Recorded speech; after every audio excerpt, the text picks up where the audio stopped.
Buenas tardes, jóvenes. Buenas tardes, Buenas tardes, abogado. abogado. Buenas tardes. Buenas tardes, Bueno, abogado. buenas. Ay, disculpen la tardanza. Tenía un pequeño inconveniente en la computadora, pero ya resolvimos. Bueno, hoy vamos a aprovechar a las dudas que ustedes tengan. Ayer recuerden que ya concluimos con lo que es la temática de la unidad y vamos a ver qué dudas tienen específicamente ustedes en relación a lo que es el contenido de esta unidad número 1. ¿Alguna pregunta?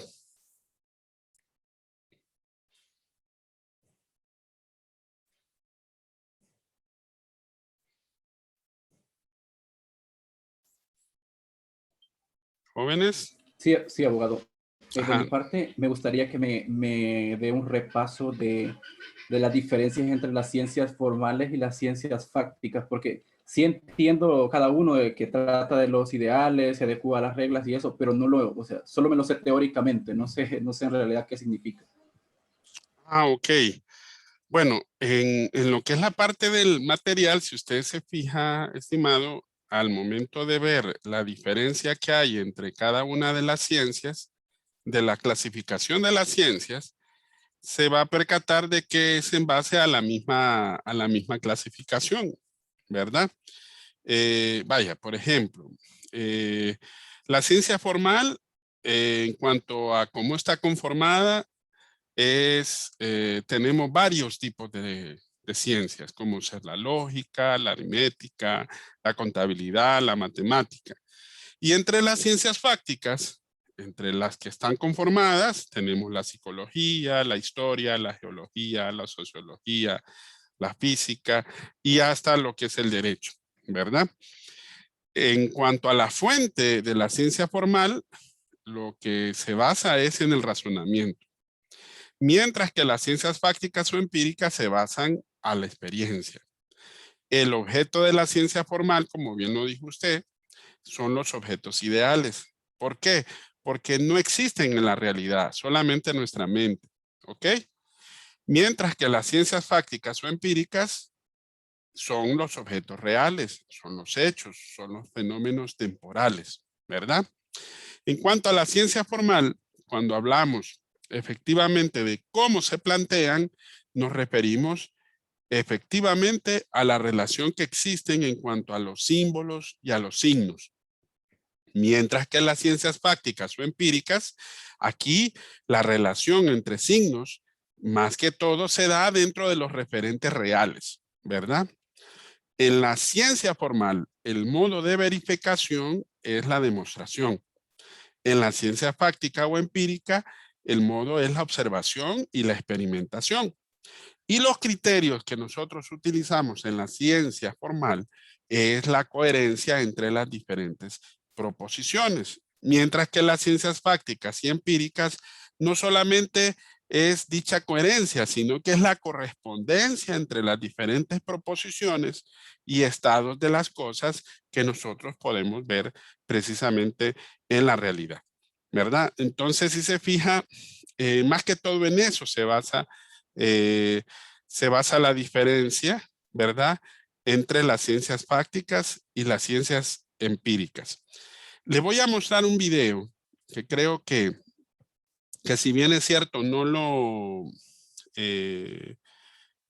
tienen ustedes ahí en el contenido, pero es muy, podríamos decir que da un ejemplo, ¿verdad? Muy bien planteado de las diferencias que existen entre las diferentes, entre esas dos ramas o clasificaciones de la ciencia. Ahorita aquí lo estoy buscando, permítame. Creo que aquí lo tengo. Aquí está. Ya lo encontré. Ahorita se lo voy a compartir para que ustedes puedan ver precisamente a qué me estoy refiriendo. Permítame. Que aquí está como a manera de ejemplo lo que es la diferenciación que existe entre las ciencias. Es como en lo otro que usted me decía, estimado, refería más que todo a lo que era las características de las ciencias, tanto formales por un lado, como las ciencias fácticas o empíricas. Aquí, por ejemplo, este es un video que refiere a la clasificación. Permítame, voy a adelantarlo un poquito. Aquí está.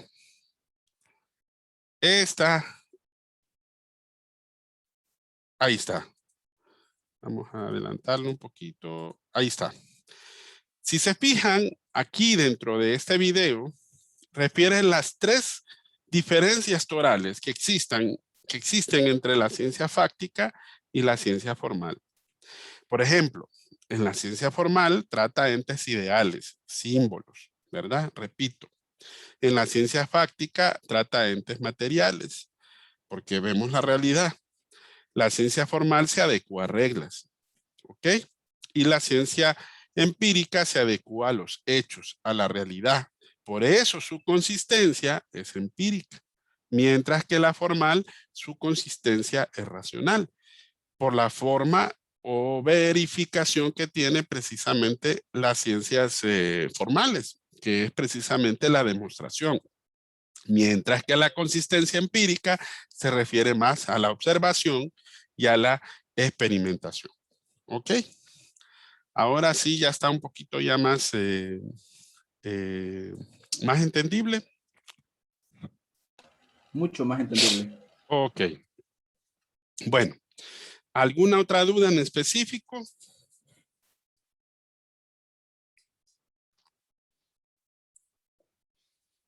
¿No? Bueno, voy a hacerles precisamente un panorama de lo que vendrá precisamente mañana en lo que es el examen, para que ustedes logren percatarse, ¿verdad? Cómo va a estar establecida lo que es la actividad. Antes de decirles exactamente lo que hemos visto hasta acá en cuanto a lo que es el contenido. Voy a compartirles pantalla. Esto es lo que miran ustedes y aquí está el examen de la unidad. Bueno, ¿qué es lo que me dice aquí la actividad número 6? Que es precisamente la evaluación. En base al contenido de las lecciones de las clases 1, 2 y 3 y del material resumen de la unidad 1, se someterá a un examen escrito, dispuesto y preparado por su servidor mediante un cuestionario de preguntas. El examen de la unidad 1 contendrá una serie de preguntas tipo opción múltiple, verdadero y falso, emparejamiento, etc. Mediante un banco de preguntas preparado con anticipación. Se establece un tiempo límite de 50 minutos para el desarrollo del mismo. Su valor será de 60%. El plazo en el cual estará dispuesto el examen es el día mañana, jueves 24 de junio, desde las 5 hasta las 9 de la noche de los corrientes. Bueno, aquí lo pueden ver ustedes más abajito. Arriba solamente está la consigna y aquí está ya lo que es la actividad de cómo va a estar abierto precisamente de entre lo que es las 5 de la tarde y las 9 de la noche. Ustedes van a poder entrar en cualquier momento entre las 5 y las 9. Claro, el examen tiene un límite de 50 minutos, por lo que les recomiendo que si ustedes van a entrar, por ejemplo, a las 8:15, en realidad ahí el tiempo se les reduce. ¿Por qué? Porque recuerden que la actividad es hasta las 9 de la noche. ¿Ok? Pero si ustedes se logran fijar, si lo vemos desde ese punto de vista, dicha actividad tal como está programada es hasta las 9 de la noche. Permítame que ando buscando mi cargador. Permítame un momento.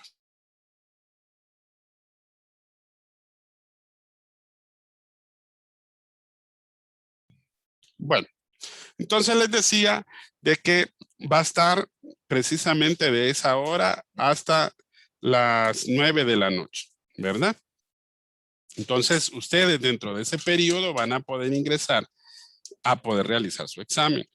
Por eso les explico que traten en lo posible de no ingresar tan como quien dice a la hora, ¿verdad? Porque si no van a tener algún inconveniente en el sentido de que no van a poderlo realizar precisamente a lo que es a tiempo, ¿verdad?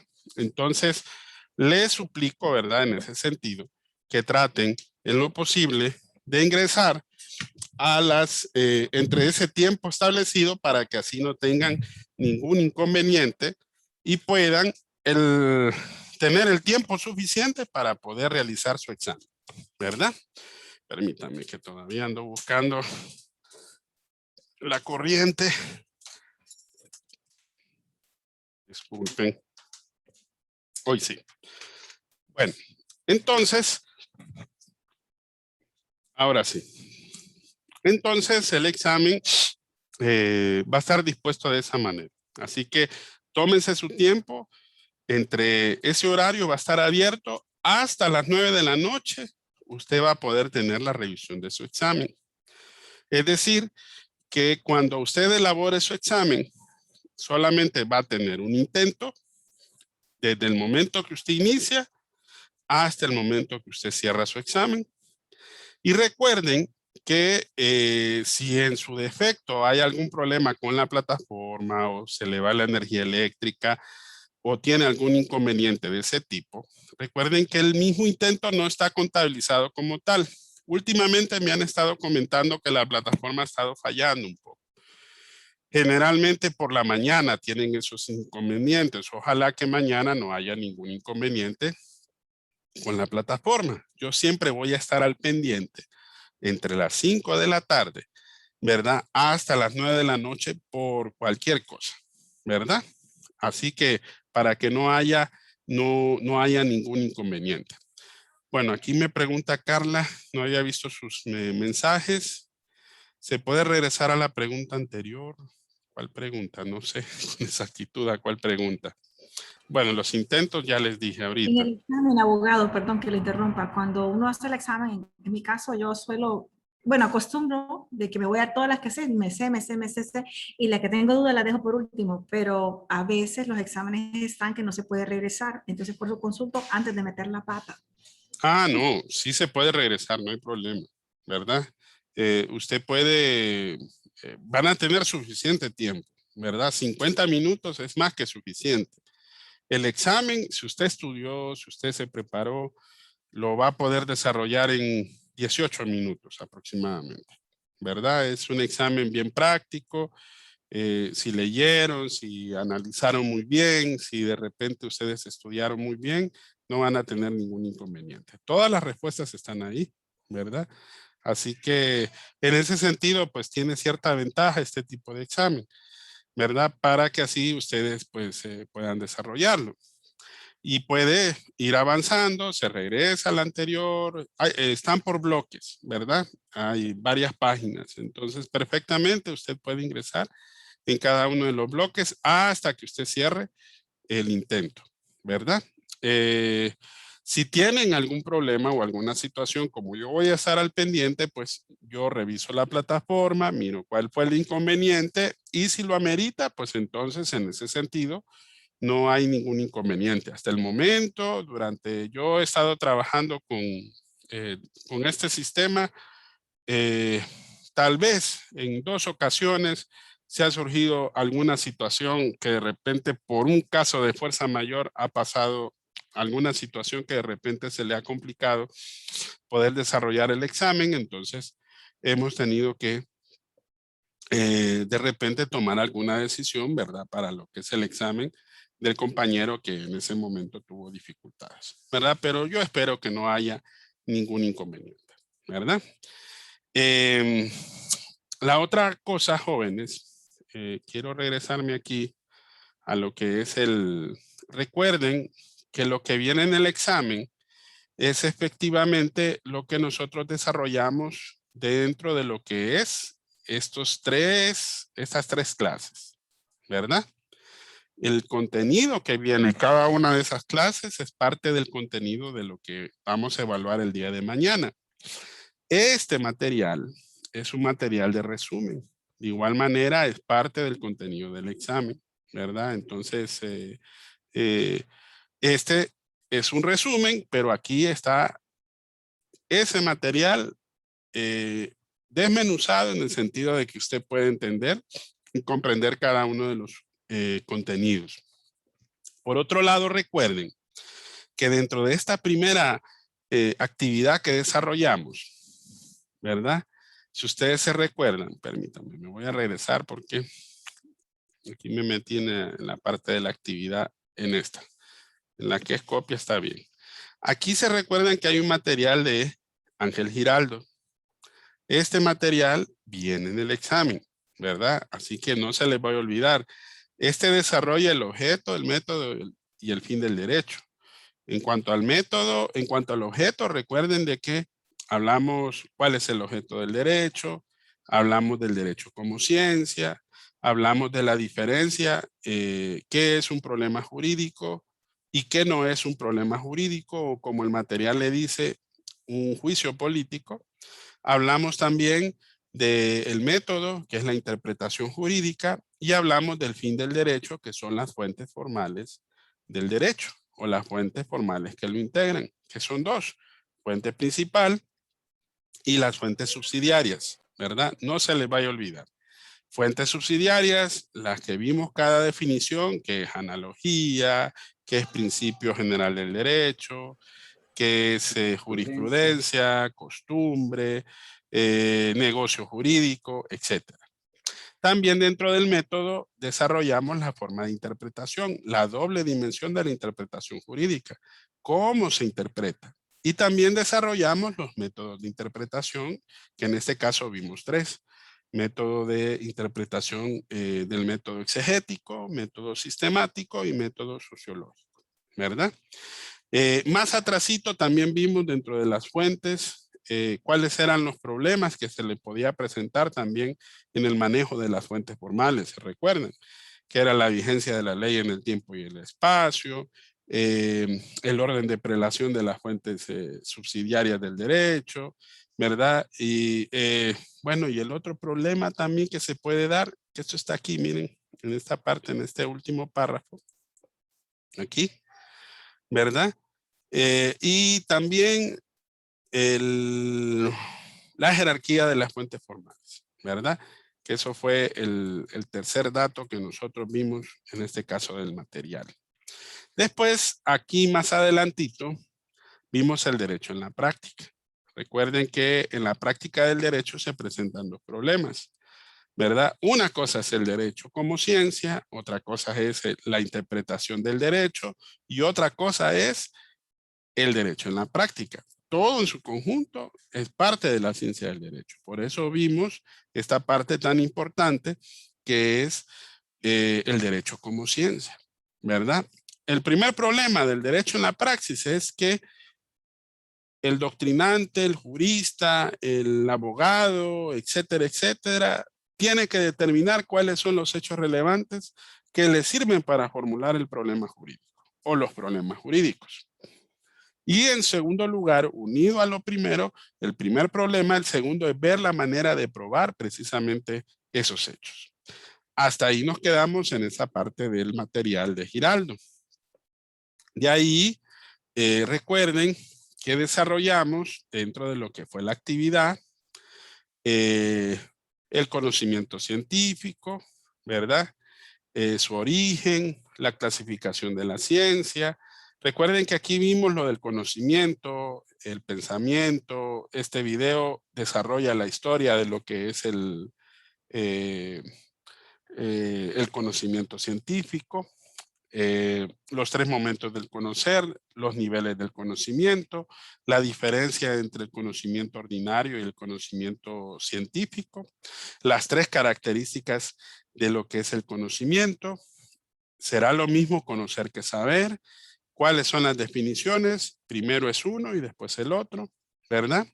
Y más adelante vimos el origen y clasificación de la ciencia. Este video nos dice cómo surge la ciencia, que surge a través de la filosofía, habla de los presocráticos, qué son los presocráticos, cuál fue la diferencia que ellos establecieron. Recuerden la doxa, la epísteme, el aporte fundamental de los griegos, etc.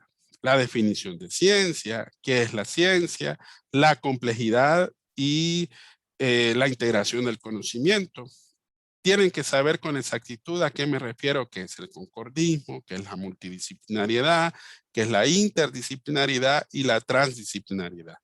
La diferenciación entre las dos más parecidas, que es la inter y la multi, ¿verdad? Que son muy similares, pero la diferencia radica precisamente en cómo se integra precisamente el conocimiento. Aquí aparece la diferencia, ¿verdad? Entre ellas, y más adelante también desarrollamos lo que fue la clasificación de la ciencia, que fue lo que vimos hace poco, ¿verdad?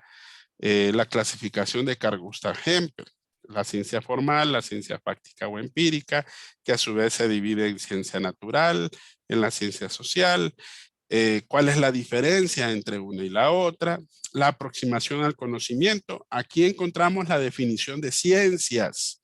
Recuerden que más atrás está la definición de ciencia en singular y aquí aparece la definición de ciencias en plural.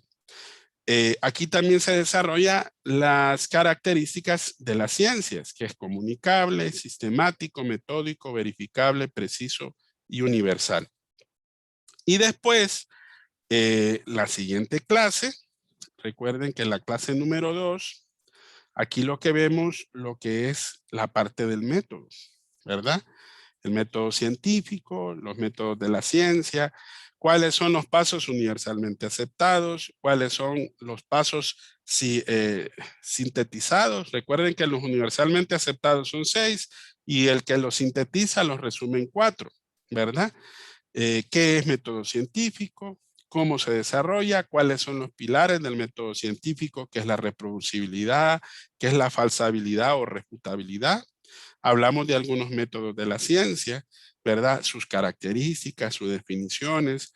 Aquí en el video desarrollamos, por ejemplo, ¿verdad? ¿Qué es lo que pasa cuando de repente al ver y llegar a una hipótesis falsa, qué es lo que sucede también, ¿verdad? Porque recuerden que al final lo que se pretende aquí es comprobar esa hipótesis y generar un nuevo conocimiento, en este caso, de que la hipótesis sea verdadera. De esa manera se genera pues una nueva teoría o una ley del conocimiento, o solventa o explica lo que es el fenómeno, ¿verdad? Aquí se explica la diferencia entre el método deductivo, inductivo, sintético, analítico. Aquí explicamos otros, miren, método inductivo deductivo, que es uno solo, el hipotético deductivo, que es otro, el histórico, que también es otro de los métodos. Bueno, de ahí pasamos al último, a la última clase, que es ya cuando hablamos de la investigación. Aquí en la investigación recuerden que hablamos de la definición, pero antes que nada hablamos de la importancia de lo que es investigar, ¿verdad? Hablamos también de su definición, hay varias definiciones. La clasificación de la investigación, recuerden que hay dos enfoques, uno que es la investigación cuantitativa y otro que es la investigación cualitativa. Tienen que saber con exactitud a qué se refiere el enfoque cuantitativo y a qué se refiere el enfoque cualitativo. ¿Cuáles son sus características? Que en un caso, en el primero son 10 y en el segundo son 9 características. ¿Cuál de los dos enfoques? Viene la pregunta, puede ser mejor, pero ahí ya se explica que depende precisamente que ambos son muy buenos, pero que depende de igual forma del enfoque que usted quiera llevar dentro de lo que es su investigación. Si es de acuerdo a las características del cuantitativo o si es de acuerdo a lo caracterizado dentro de lo que es el cualitativo. Diferencias entre una y otra investigación. Y finalmente, en la última página hablamos de los tipos de investigación, que recuerden que eso lo desarrollaron en un mapa conceptual. No se les vaya a olvidar, ¿verdad? Que esta es una de las últimas actividades. Todas las actividades se cierran precisamente el día de mañana con lo que es el examen, lo que son los 2 foros, recuerden, y de igual manera también las tareas grupales que están pendientes, que son las últimas dos, a excepción de la primera, que esa sí tenía una fecha de caducidad al principio, ¿verdad? Que era desde la semana antepasada. Esas son algunas de las, de forma resumida, lo que ustedes desarrollaron dentro de lo que es el mapa conceptual. Aquí es muy importante que usted identifique cada tipo de investigación, que es la histórica, que es la correlacional, la explicativa, la seccional, la longitudinal, la descriptiva, la documental, el estudio de casos, ¿verdad? Que sepa identificarlos. Segurito, segurito va a venir algunas preguntas que tengan que ver precisamente para poder identificar cada una de estas, cada uno de estos tipos de investigación. Pues bueno, ese es el desarrollo del contenido. Así que, si Dios lo permite, pues mañana pues será el examen. No sé si tienen alguna otra duda, estimados. De mi parte está claro, abogado. Bueno. Muchas gracias. Todo claro, abogado. Bueno, me alegra. Espero que mañana les vaya muy bien. Cualquier cosa, Gracias. pues ya saben, ahí estamos al pendiente, ¿verdad? Y bueno, solo termina la clase. Igualmente, pues siempre vamos a subir el video a la plataforma de YouTube para que así lo puedan tener a manera de repaso hoy por la noche, ¿verdad? Muchísimas gracias. Nos ayudan bastante los videos. Bueno, eso es lo importante. Éxitos, ¿verdad? Mañana. Muchas gracias, abogado. Y si Dios lo permite, al día siguiente, mis estimados, voy a subir la segunda unidad ya para que ustedes aprovechen el fin de semana para poder empezar a poder revisarla, ¿verdad? Y a poder ir trabajando ya en las actividades grupales, porque esta segunda unidad es más práctica, ¿verdad? Pero bueno, salgamos primero de lo primero y después hablamos de lo segundo. Cuídense mucho, ¿verdad? Y feliz tarde. Muchas gracias, abogado. Feliz tarde. Gracias. Gracias, abogado. Gracias, abogado. Gracias.